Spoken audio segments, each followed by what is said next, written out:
오늘 사순절 첫 번째 주일입니다. 사순절은 여러분들이 아시다시피 우리 주님의 고난의 과정들을 우리도 다시 한번 가슴에 새기면서 부활주일 전까지 지난 수요일부터 이제 돌아오는 부활주일 바로 전 토요일까지 주일을 제외한 40일을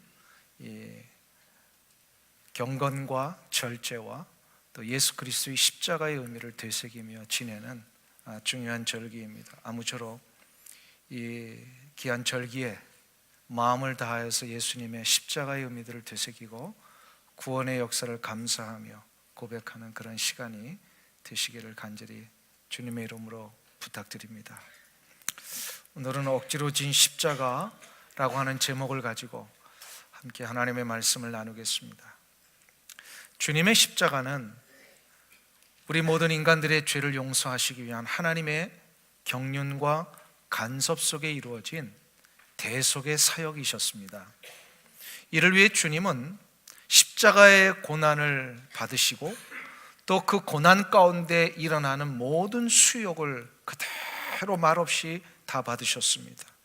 왜 그 십자가의 수욕을 부당하지만 받으셔야 되는지 이거를 묻지 않으셨어요. 오직 한 가지만이 주님의 마음속에 있으셨습니다.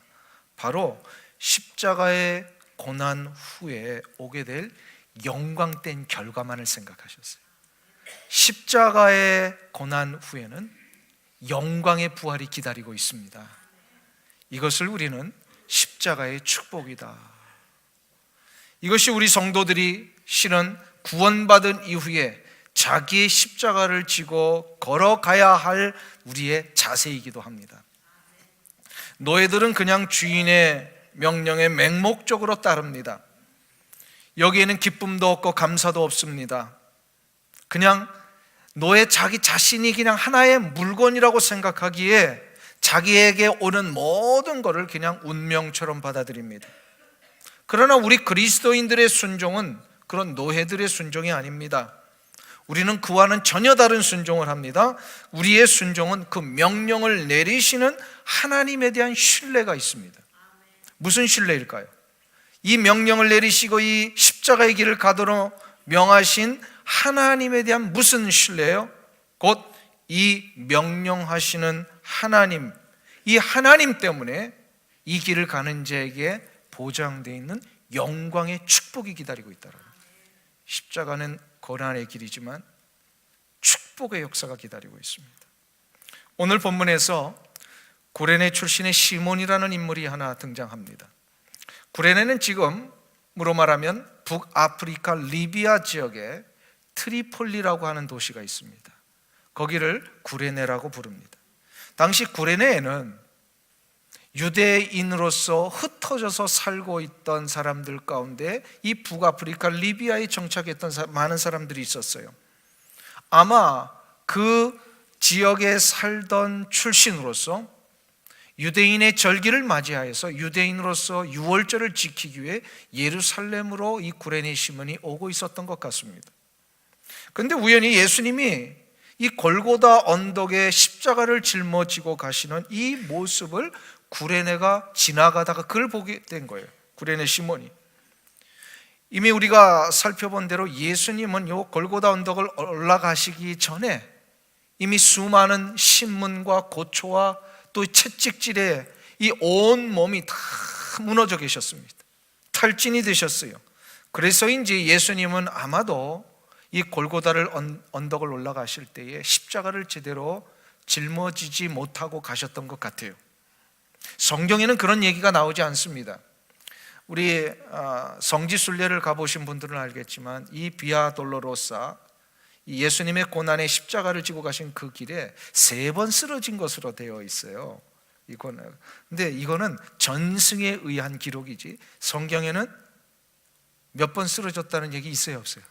없습니다. 없어요. 이걸 우리가 잘 구별을 하셔야 돼요. 전승이 뭔지, 성경의 기록은 무엇인지. 근데 아마 이렇게 추측건데 그 이전에 거의 만 하루를 고초를 당하시고 채찍당하고 온몸에 막 피투성이가 되신 이 예수님의 몸에서 이 무거운 십자가를 지고 가시는 것은 이게 불가능한 일이었을 거예요. 그래서인지 이런 상황 속에서 갑자기 로마 군인들이 이 구레네 시몬, 그 옆에 지나가던 구레네 시몬을 붙잡아다가 예수님의 십자가를 대신 지게 합니다. 근데 성경에 그 십자가를 대신 지고 가는 구레네 시몬에 대하여 이러한 표현을 썼어요. 오늘 본문을 다시 한번 보세요. 32절에 보면 나가다가 시몬이란 구레네 사람을 만나매 그를 억지로 같이 가게 하여 예수의 십자가를 지웠더라. 무슨 얘기예요? 억지로 지웠다라는 거예요. 억지로 십자가를 지고 가게 했다라는 거예요. 누구로 하여금? 구레네 시몬으로 하여금. 어찌 보면 구레네 시몬은요, 억수로 운이 없는 사람이에요. 아니, 그 수많은 사람들 중에 하필 왜 자기냐 말이에요. 이 십자가를 진다는 게 뭐예요? 유대인들에게는 이건 저주의 상징이고요, 나무에 달린 자는 저주받을 자로 알라고 율법에도 기록되어 있기 때문에 죄수가 아닌데 이런 나무에 달리는 일들을 함께 동참한다? 이거는 굉장히 저주스러운 일이라고 생각을 했던 거예요. 그런 의미에서 그 상황 속에서 구레네 시몬은 아마 자기 스스로 나 억수로 운이 없구나, 이 수많은 사람들이 왜 하필 내가 일을 하느냐 이 말이에요. 전혀 마음에도 없는 일을 로마 군인들의 협박 때문에 억지로 담당을 했습니다. 그런데 놀라운 사실은 구레네 시몬은 억수로 운이 없는 사람이 아니라 억수로 복을 받은 사람이 되었다는 거예요. 억수로 복을 받았어요. 왜냐하면 인류 역사에 예수님이 지고 가시는 그 십자가의 길 비아 돌로로사에 함께 걸어갈 수 있는 이 영광을 얻었어요. 어느 누구도 예수님의 십자가를 위하여 돕는 일을 한 사람이 없는데 유일하게 이 구레네 시몬이 예수님이 그 걸어가시는 그 길을 돕는 자로 지금까지도 남게 되었다. 이거는요, 놀라운 축복입니다. 그래서 이제 하나님께서는 억지로 예수님의 십자가를 대신 지고 간 구레네 시몬을 기억하시고 그의 인생에, 그리고 그에 속해 있는 가정과 자녀들에게 놀라운 축복을 주셨어요. 사도행전 11장 20절에 보면 스데반의 일로 인하여서 당시에 예루살렘 교회 안에 있었던 성도들이 핍박을 받아서 다 흩어지기를 시작을 합니다. 사도행전 11장이라면 예수님의 십자가 이후에 굉장히 시간이 많이 지난 시점이에요. 이때에 핍박을 받아서 예루살렘 공동체에 있던 성도들이 다 흩어졌는데 그 흩어지는 일 가운데 이 소아시아로 흩어집니다. 소아시아는 지금으로 말하면 터키예요. 터키의 그 가장 남쪽 지경과 지금 이스라엘과 시리아의 남쪽 지경 이 경계선에 안디옥이라고 하는 도시가 있어요. 지금도 있어요. 2000년이 된 도시예요. 그때 성경에 나오는 그대로의 도시입니다. 이 도시에 사도행전 11장 20절에 보면은요, 구레네 출신의 몇몇 사람들이 이 안디옥에 복음을 전하기를 시작을 합니다. 이 구레네 출신의 사람들이 누구일까요? 성경에서는 구체적으로 이름이 나오지 않지만 추측해 볼 수 있는 여러 가지 구절들이 있어요. 결국은 이 구레네 시몬이 예수 그리스도를 만나서 복음을 전하는 자가 되었을 것으로 모든 학자들이 해석을 합니다. 그 대표적인 사람이요, 핸드릭슨이라고 하는 유명한 주경신학자가 있어요. 이분이 이런 얘기를 해요. 구레네 시몬은 그리스도의 십자가를 지고 갈보리에 도착하고 나서 거기서 벌어진 일들을 목격했을 것이다. 예수님께서 십자가 위에서 하신 행동과 말씀은 시몬에게 강한 인상을 주어 결국 그는 그리스도인이 되었음에 틀림없다. 한번 생각해 보세요. 어쩌다가 우연히 지나가서 예수님 만났는데 예수님을 직접 보고 경험한 후에 그의 가슴 속에는요, 범상하지 않았던 그 예수님의 모든 행위와 말씀을 보고요, 절절히 흐르는 놀라운 복음의 역사가 시작이 되었다는 거예요. 이거는 충분히 받아들일 수 있는 추론이에요. 나중에 이 추론이 맞다라고 하는 근거가 나와요. 이 복음을 안디옥 교회에 전했던 구레네 시몬이 결국은 안디옥 교회의 지도자가 됩니다. 사도행전 13장에 보면 그가 이 안디옥 교회 복음을 전하고 정착해서 다른 많은 사람들과 함께 지도자로서의 역할을 감당합니다. 한번 찾아보실래요? 사도행전 13장 1절.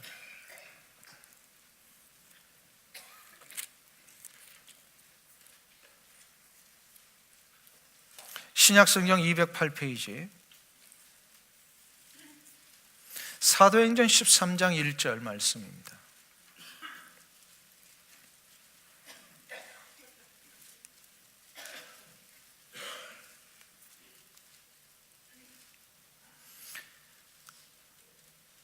우리 다 같이 합독합니다. 안디옥 교회에 선지자들과 교사들이 있으니 곧 바나바와 니게르라 하는 시므온과 구레네 사람 루기오와 분봉왕 헤롯의 젖동생 마나엔과 및 사울이라. 지금 이것은 무슨 얘기냐면 안디옥 교회가 이미 완전히 성장을 해가지고요, 거기에 지도자들이 있고 말씀 전하는 교사들이 있고 이 복음을 위하여 부름받는 선지자와 같은 역할을 했던 사람들이 있었습니다. 그 중에 바나바가 있었고 사울이 있었고, 그 사이에 아주 낯선 이름이 들어가 있죠. 누구예요? 니게르라 하는 시므온과 구레네 사람 루기오와 분봉왕 헤롯의 젖동생 마나엔. 여기서 우리가 이제 주목해야 될 사람이 니게르라는 시므온이에요. 니게르, 이게 무슨 뜻일까? 이 원래 이게 라틴어에서 나온 말인데 이게 블랙이라고 하는 뜻이에요. 여기서 나중에 니그로라고 하는 말이 나오죠. 그러니까 니게르 하면은 이 사람들은요, 그 단순히 그냥 어떤 뭐라 그럴까요? 그 모습에 대한 이야기뿐만 아니라 이거는 출신에 대한 이야기도 되는 겁니다. 니게르 하면요, 아프리카 출신이라는 얘기예요. 아프리카 출신. 아프리카 출신, 구체적으로는 누굴까요? 예, 북아프리카 리비아 출신, 곧 트리폴리. 우리로 말하면은 이 구레네 출신이라고 또 다른 명칭을 쓴 것으로 우리가 해석할 수 있는 거예요. 자, 그럼 여기서 보면은요, 결국 예수 그리스도를 그 골고다 언덕에서 만나서 그가 구원받은 자가 되어 어떻게 된 거예요?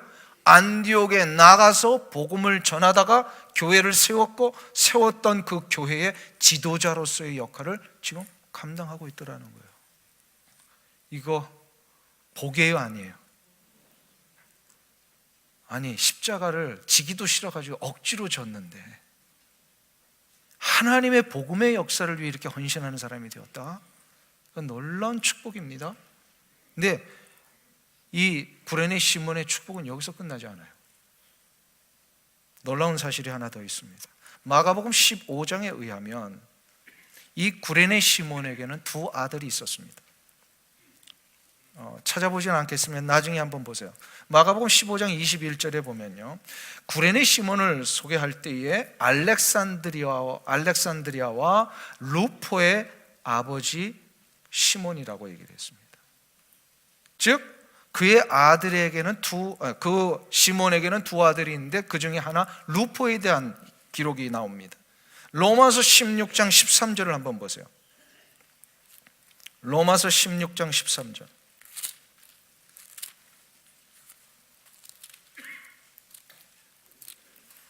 로마서 맨 마지막 장입니다.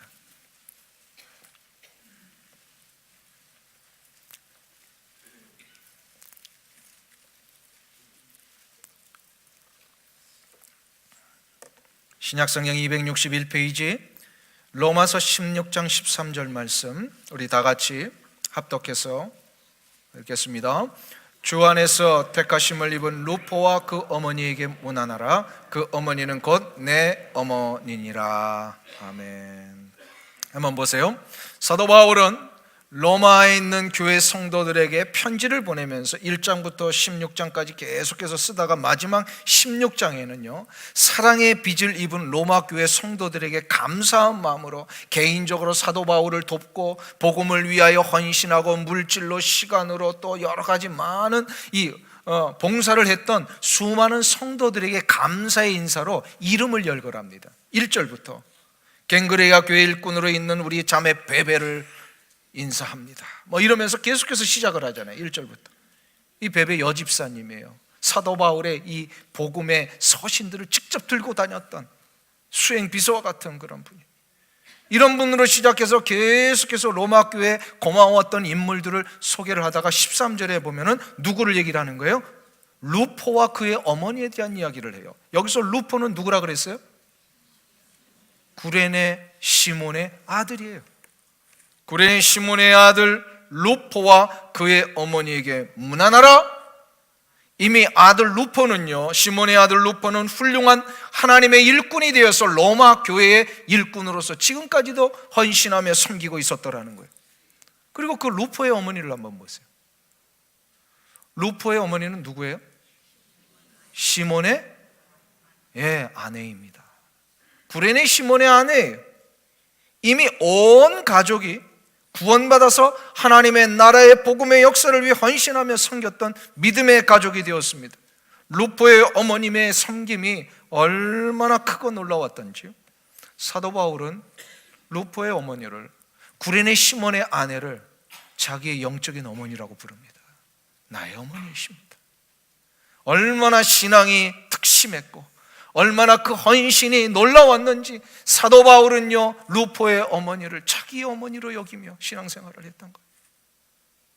이것이 바로 십자가 앞에 순종하는 자의 축복인 줄로 믿습니다. 구레네 시몬은 원치 않는 십자가를 졌는데도 결과적으로 그의 인생과 온 가족이 축복을 받았어요. 원치 않는 십자가를 져도 이 정도로 축복을 받는다면 우리가 믿음으로 자원하는 마음으로 마땅히 가야 할 십자가의 길을 가면서 기쁨 가운데 이 십자가를 짊어진다면 얼마나 놀라운 축복이 임하겠습니까? 믿으세요? 억지로 져도 축복인데 기쁨으로 지면 더 큰 축복이다. 이해되지 않는 일일지라도요, 주를 위한 순종이라면요, 억지로라도 한번 해보세요. 십자가의 길을 가는 순종은요, 반드시 준비되어 있는 영광의 축복이 있습니다. 그러면 십자가가 뭘까요? 예수님의 십자가는 골고다 언덕을 올라가셔서 우리 모든 인간들의 죄를 대속하시기 위한 희생의 제물이 되시는 것이었어요. 이게 예수님의 십자가예요. 이 십자가는 예수님만이 지시는 거다 그랬습니다. 자, 그러면 그 이후에 모든 성도들이 지는 십자가는 어떤 걸 얘기를 합니까? 예수님이 말씀하셨죠. 아무든지 나를 따라오려거든 자기를 부인하고 자기의 십자가를 지고 나를 쫓을 것이요. 자기 십자가를 지고 쫓으라 말씀하셨어요. 여기서 자기 십자가는 뭘까요? 예수님을 따르기 위한 감당할 모든 책임, 부담, 의무, 어떨 때는 헌신이며 희생일 수도 있습니다. 이 모든 것을 포함하는 얘기입니다. 주님을 따르기 위하여 감당해야 할 우리의 모든 의무와 책임과 부담과 희생, 헌신, 이것을 우리가 순종하며 갈 때 어떻게 된다는 거예요? 예비되어 있는 놀라운 영광의 축복이 있다는 겁니다. 믿으세요? 십자가는 힘들고 어려운 일이지만 영광이 기다리고 있어요. 1세기가 끝나기도 전에 예루살렘에는 큰 핍박이 있었습니다. 예루살렘 교회에, 아까도 잠깐 언급했습니다만 스데반 집사님의 순교로 인하여 그때서부터 본격적으로 예루살렘 공동체, 예루살렘 교회 안에 유대인들의 핍박이 막 일어나니까요, 예루살렘 공동체 안에 있는 성도들이요 참으로 힘들었습니다. 이해가 되지 않았어요. 아니, 예수님 한번 제대로 믿어보려고 이렇게 우리가 헌신했는데 아니 왜 이런 고난을 받아야 되는 거야? 왜 우리에게 이런 아픔이 일어나는 거야? 왜 이렇게 모두가 다 이렇게 막 찢겨 나가야 되는 거야? 주님 한번 제대로 믿어보려고 했는데 이 박해가 일어나니까 도대체 이해가 되지 않았었습니다. 그러나 초대교회 성도들은 그 박해의 현장 앞에 하나님의 뜻이 정확하게 무엇인지는 알 수 없었지만 한 가지를 붙들었어요. 바로 이러한 상황을 허락하신 주님을 믿었습니다. 이러한 상황을 허락하신 주님을 믿었어요. 그 박해로 인하여 저들은 삶의 터전을 다 버렸습니다. 예루살렘 공동체를 중심으로 저들이 가지고 있던 집과 모든 삶의 경제적인 현장들 다 내려놓고요, 뿔뿔이 흩어지기를 시작을 합니다. 신앙의 자유를 찾아서 소아시아로, 지금의 터키로, 그리고 남부 유럽, 특별히 그리스와 같은 지역에, 그리고 북아프리카로, 바로 알렉산드리아와 또 리비아 같은 이 트리폴리 같은 지역으로 흩어져 살게 되었습니다. 저들은 그곳에서 헬라파 유대인으로 살면서 그 땅의 이방신들에게 휩싸이지 아니하고 오직 저들의 신앙을 고수하며 믿음의 공동체를 형성하며 살기를 시작을 했습니다. 이것 때문에 저들이 나중에 알은 거예요. 예루살렘에서의 그 큰 핍박은 소아시아와 남부 유럽과 북아프리카에 하나님이 교회를 세우시기 위한 놀라운 간섭과 섭리였다라는 거예요. 핍박이라고 하는 것이 어쩌면 그 당시에 그 성도들에게는 십자가였을 것입니다. 그러나 그 십자가를 순종하니까 생각하지도 못한 놀라운 역사의 귀한 역할들을 감당하는 축복을 얻었습니다.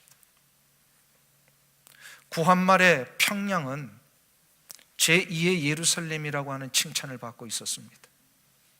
평양을 중심으로 얼마나 교회들이 왕성하게 일어났고 수많은 성도들이 헌신을 했는지 모릅니다.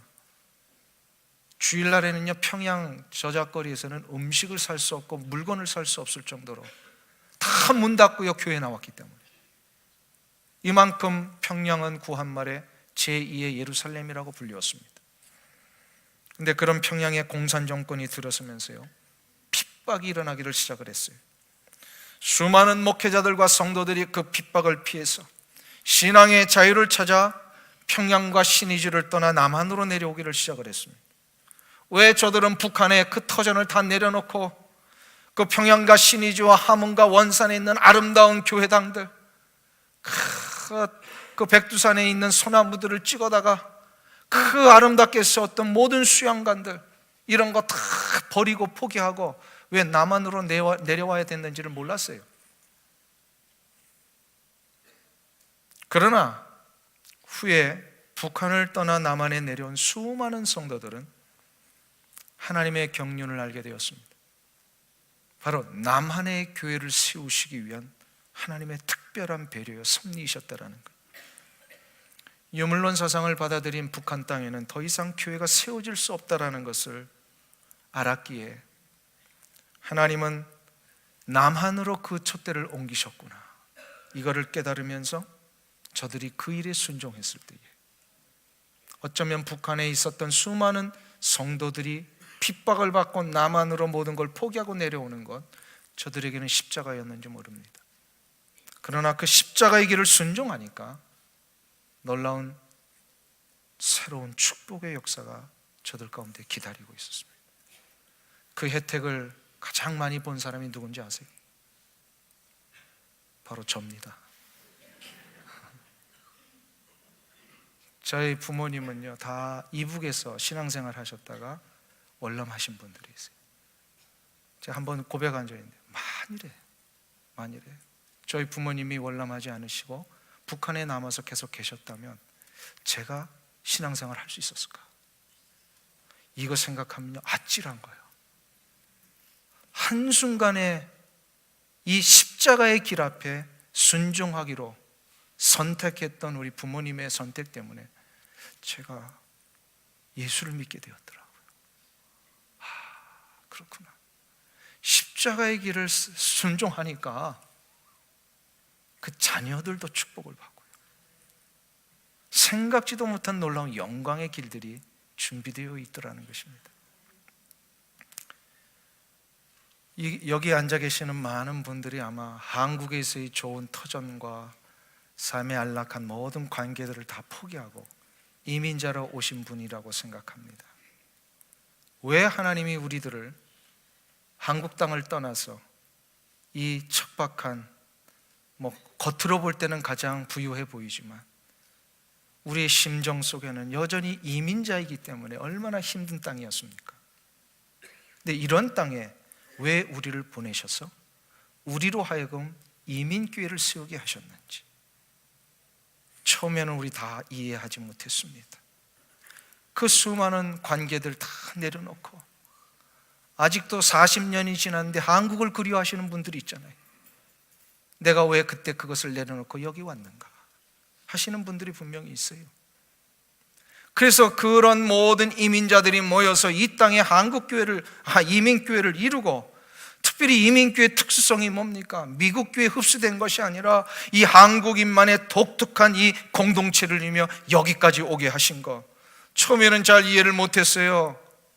아니 그냥 미국교회에 같이 흡수돼서 살아야 되는 거 아닌가라는 그런 의구심도 들 때가 있었어요. 그런데 지금 와서 보니까요, 지금 이 시대에 와서 보니까 하나님이 우리로 하여금 이민교회를 세우게 하신 특별한 이유가 계셨더라고요. 미국 교회가 할 수 없는 일을 한국 이민교회로 하여금 감당하게 하시려고, 이민교회만이 감당할 수 있는 특별한 일들이 있더라는 거예요. 그 중에 하나가 지금 20세기, 21세기 들어오면서 너무나도 강하게 도전해오는 이 사상적인 공격들, 교회를 향한, 신앙을 향한 모든 창조의 질서와 하나님의 법칙들을 무너뜨리려고 하는 수많은 사상적인 공격이 이 미국에 얼마나 만연되어 있는지 몰라요. 그 대표적인 게 진화론과 동성연애와 세속주의입니다. 이 세 가지가 모든 것을 주도하고 있습니다. 진화론과 동성연애와 세속주의 때문에요, 지금 많은 교회들이 무너지고 있습니다. 얼마 전까지만 해도요, 미국 장로교회 PCUSA는요 동성연애를 가결해버렸습니다. 동성연애자인 사람들에게 목사 안수를 주는 문제를 가결을 했어요. 여기에 항거하며 반대하며 이 일을 보이콧하며 분연히 일어났던 사람들이 누군지 아세요? 한국교회 성도들이, 한국교회 목회자들이. 우리는 여기에 동조할 수 없습니다.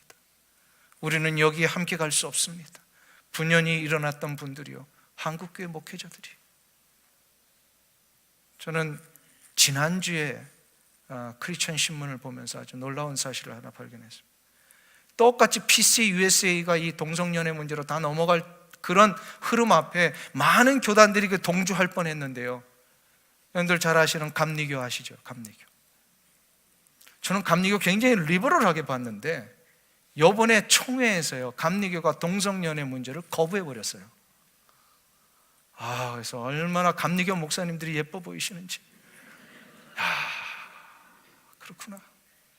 그렇구나. 이제는 교단의 문제가 아니라 정말로 바른 신앙을 갖고 있는 교회들이 일어나야 할 때구나.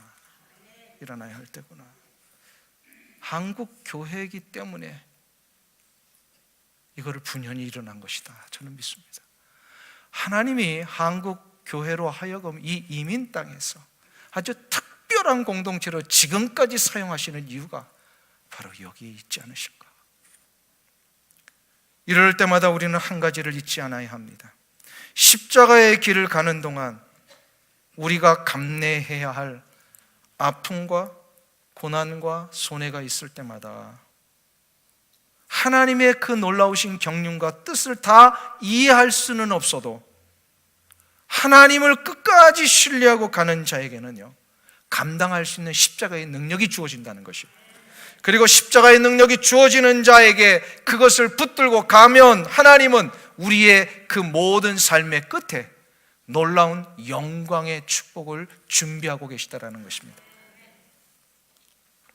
사무엘서 2장에 보면 자신의 하나뿐인 아들 사무엘을 하나님 앞에 바쳤던 한나에 대한 이야기가 나옵니다. 계속해서 수요일마다 이 사무엘서 강해를 하고 있는데요, 제가 지난 수요일에 시간이 없어가지고 못 전한 이야기를 오늘 여러분에게 좀 전하려고 그래요. 한나에게 있어서 사무엘은 어떤 존재예요? 자신의 인생의 전부입니다. 왜일까요?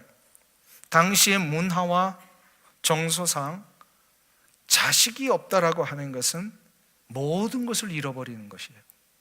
절망이며 탄식입니다. 그래서 한나에게는 자식이 없어서 이 문제 때문에 늘 고민하며 애쓰며 간절히 자식을 얻는 이 소망이 있었지만 이루어지지 않았잖아요. 그래서 이것 때문에 오는 수많은 이 정서상, 문화상 오는 모든 비난, 비웃음, 이런 것이 너무나도 힘들었을 거예요. 한나에게는. 어쩌면 그것이 한나에게 십자가였는지 모르겠습니다. 그랬는지 이 문제를 놓고 하나님 앞에 기도하며 소원을 하죠.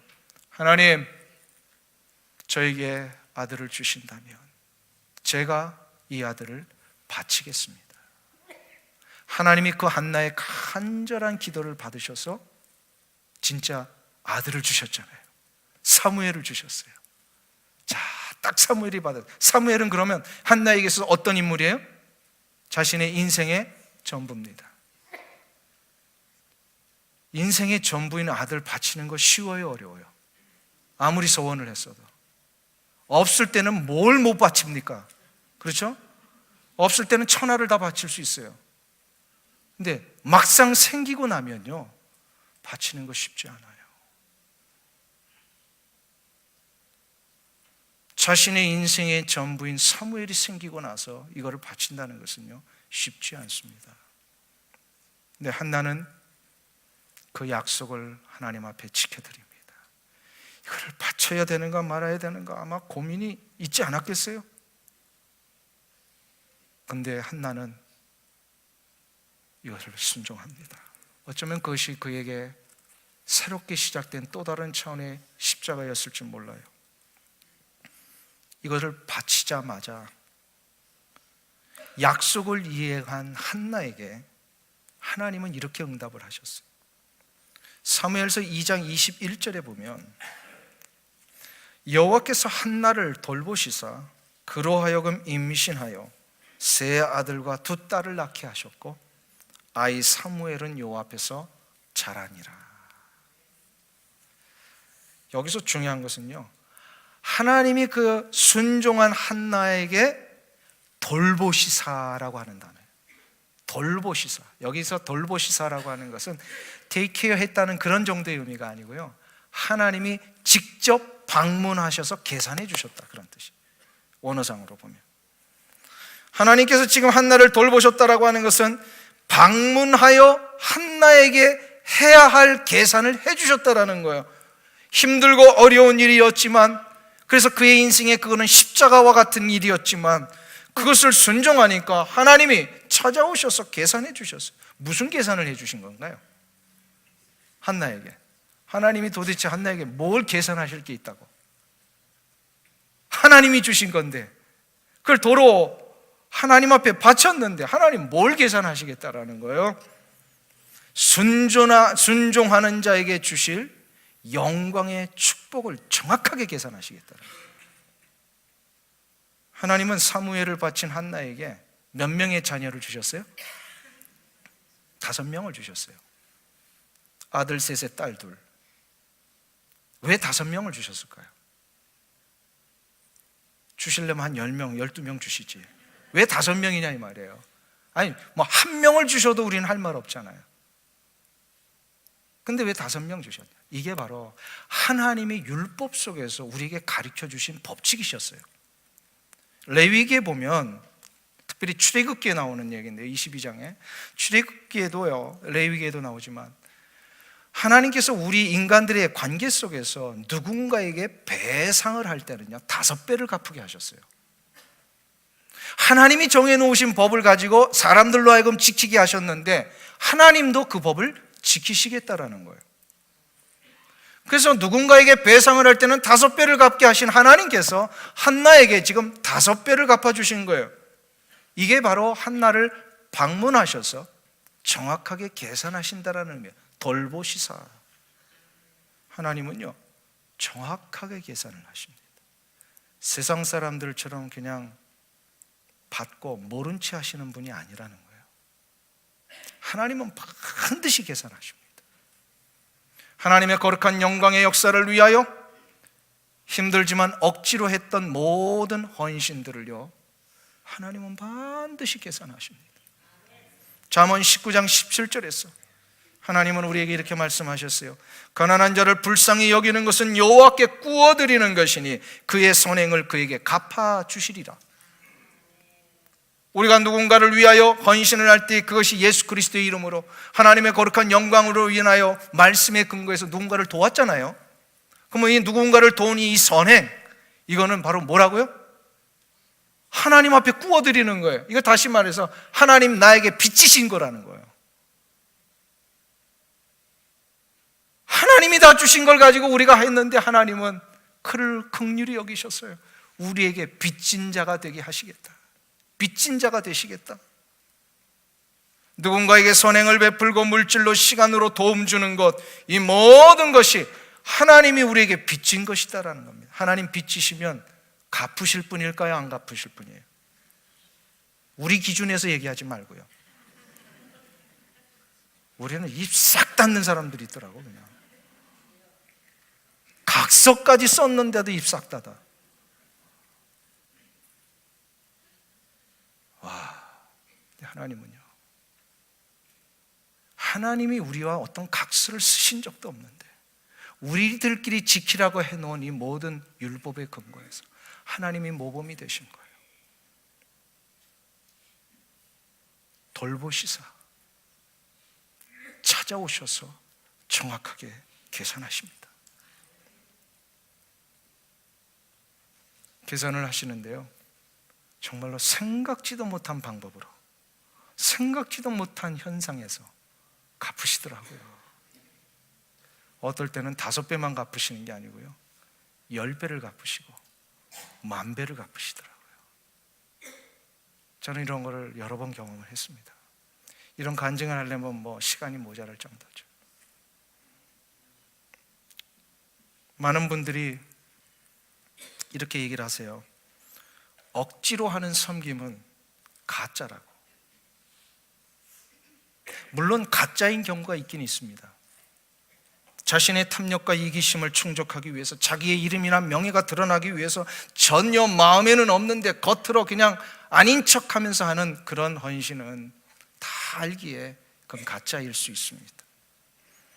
그러나 마음에는 아직 준비되지 않았지만 지금 요청되고 있는 이 일이, 이 봉사가, 이 섬김이 주님을 위한 일이 맞는데, 하나님의 나라의 확장을 위한 것이 분명한데, 이 길을 가는 것이 십자가의 길이 틀림이 없는데 아직 내가 이 헌신과 섬김의 길을 가는 것이 주저되기 때문에, 선뜻 결정이 안 되기 때문에 멈칫멈칫하다가 그냥 억지로 한번 해보는 거, 이거는 가짜가 아니라는 거예요. 이런 섬김은요, 어쩌다가 골고다 옆길 지나가가 되고 붙잡혀서 예수님의 십자가를 억지로 지고 갔던 구레네 시몬의 섬김하고 같은 겁니다. 십자가는요, 억지로라도 지어야 합니다. 이해 안 되어도 지고 가면 십자가의 길에는 반드시 영광이 있습니다. 아까도 말씀드렸습니다만 예수님의 십자가는 대속을 위한 희생이셨어요. 이거는 어느 누구도 쫓아갈 수 없고 동참할 수 없는 일이에요. 그러나 예수 그리스도를 믿는 우리들에게 주어진 십자가는 주님을 위하여 감당해야 할 모든 부담, 희생, 섬김, 이것을 포함한 모든 것을 얘기를 합니다. 우리 교회 직분을 받으신 분 중에 아주 열심히 헌신을 하신 분 중에 저에게 언젠가 찾아오셔서 농담 반 진담 반으로 이런 얘기를 하신 분이 계세요. 목사님, 어쩌다가 내가 여기 이렇게 잡혀가지고 일을 하고 있는지 모르겠습니다. 그렇게 얘기를 하셨어요. 어쩌다가 내가 왜 잡혀가지고 말이야 이 일을 하고 있는지. 제가 그분에게 이런 얘기를 했어요. 어쩌다 잡혀서 하는 것이 진짜 은혜입니다. 우리 모두는 그냥 어쩌다가 십자가의 길에 지나가게 된 것이고요, 어쩌다 지나가다가 구원을 받았습니다. 구원을 받았기에 지금 이 일을 하고 있는 것입니다. 우리 인생 속에 이런 일을 하리라고는요 전혀 계획이 없었는데 한번 생각해 보세요. 여러분들이 여러분의 인생의 계획 속에 지금 이 자리에 나와서 하나님을 예배드리며 또한 예배 후에 교회가 허락한 모든 섬김과 헌신과 복음의 사역을 위해 여러분들이 쓰임받을 때 그 계획이 있으셨어요? 없으셨어요? 목사인 저조차도요 이렇게 목사가 돼서 뭐 하리라고는 생각도 못했어요. 어쩌다가 목사가 된 거예요. 구레네 시몬처럼 그냥 지나가다가 예수님 만나서 십자가 지고 가고 있는 거예요. 이해 안 되어도 억지로라도 지고 가면 십자가의 길에는 우리가 생각지도 못한 놀라운 축복이 기다리고 있습니다. 그 축복은요 바로 우리의 인생에 생명의 역사가 시작되는 축복이고요, 내 자녀들의 길에 하나님의 인도하심이 열리는 형통의 축복이 될 것입니다.